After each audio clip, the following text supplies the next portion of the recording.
Picture this. A young couple in Toronto walks into a bank, excited to buy their first home. They walk out, realizing they'll need to save for 27 years, just for the down payment.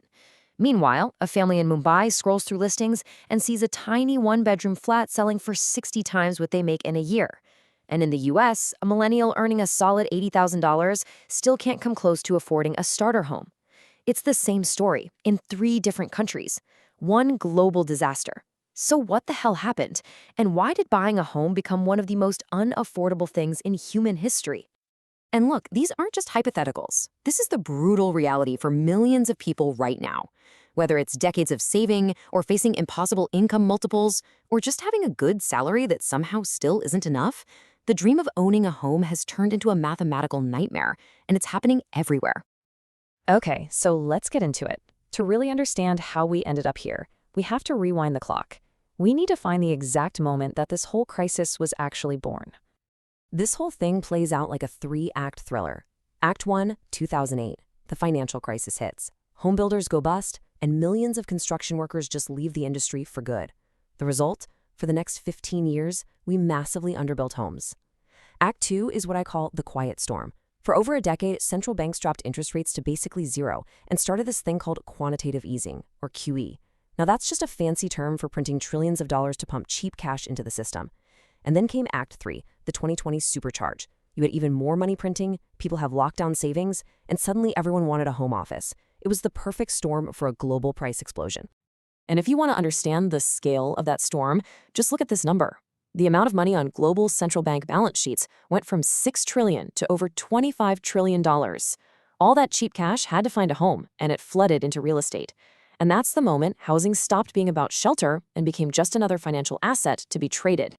But believe it or not, everything we just talked about, that was just the warm-up act. What happened next in each country is where the story gets really twisted and where some pretty surprising villains enter the scene. All right, first stop, the United States. The situation here is, well, it's a real puzzle, with some twists that I promise you probably won't see coming. So here's the central mystery of the American market. Prices are at record highs. So you'd think tons of people would be selling their homes to cash in, right? But they're not. The number of homes for sale has completely collapsed. So what on earth is going on? Well, the answer is right here, and it is absolutely wild. By 2022, a staggering 80% of American homeowners with a mortgage had locked in an interest rate below 4%. These are what people now call golden handcuffs. This quote just says it all. It's called the lock-in effect. I mean, think about it from their perspective.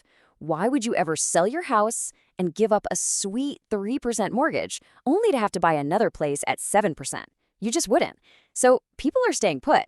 And because nobody's selling, inventory has vanished, which keeps prices artificially high, even as demand has cooled off. The whole market is basically frozen solid. So let's quickly recap the key twists in this American puzzle. First, that lock-in effect we just covered. Second, the investors buying up homes, it's not who you think.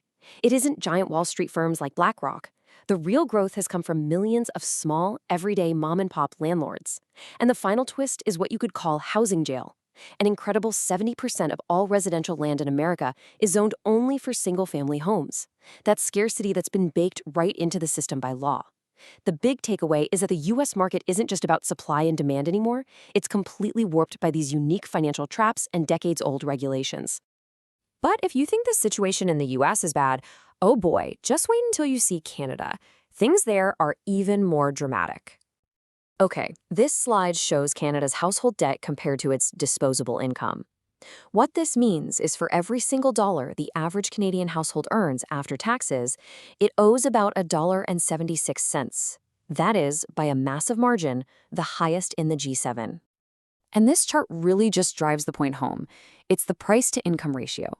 A typical house in Canada costs 9.6 times the median household income. In the US, that number is 4.2. I mean, let that sink in for a second. Relative to what people actually earn, housing in Canada is more than twice as expensive as it is in America. It's just extreme.